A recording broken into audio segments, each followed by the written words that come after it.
Getting ready to buy or sell a home? Do you want to help support pro-life organizations? Then you need Real Estate for Life. Get a top-notch real estate agent and support pro-life causes. Go to realestateforlife.org to learn more.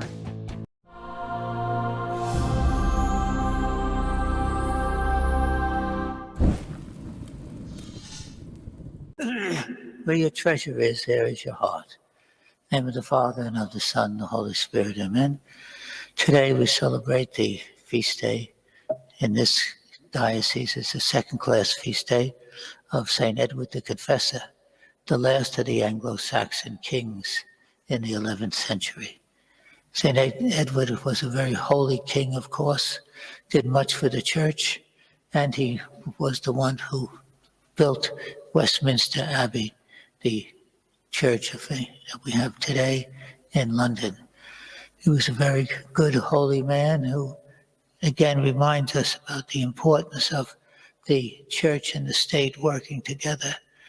The idea of the church separate, the church and state separate, is not a traditional Catholic view. The church and the state work together.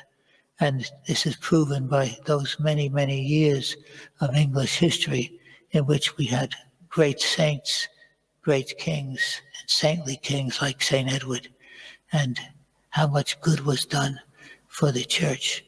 The rupture, of course, began with the Protestant Reformation and the separation of the churches and so on. And, of course, the disavowalment with the Catholic Church, with Henry VIII establishing his own church. But hitherto, for 1,000 years, beginning in the 6th century to the 16th century, the English Catholicism was marvelous, where the kings would elicit help from the monasteries and build monasteries. So much so, as you know, at the time of Henry VIII, there were over 500 monasteries in England. And these are the what we might say, the places where much good is done, because the monasteries were praying for the people. And in England, there was no poverty in those days because the monasteries were taken care of by the people were taken care of by the monasteries. And throughout the history, the monasteries were supported and founded in many ways by kings. So England has had a glorious Catholic history. And it's something that we want to pray for, that will be restored. There is much Catholic prophecy that says that England will be returned to the Catholic Church. This would fulfill the prayer of Jesus, that they all may be one as thou, Father, and me. So that is something we need to pray for.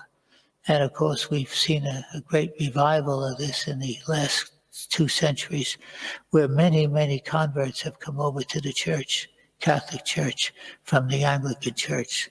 So we pray and hope that the two churches will be reunited again to the Catholic Church, as it was for those 1,000 years under great kings and queens, especially today's King St. Edward the Confessor.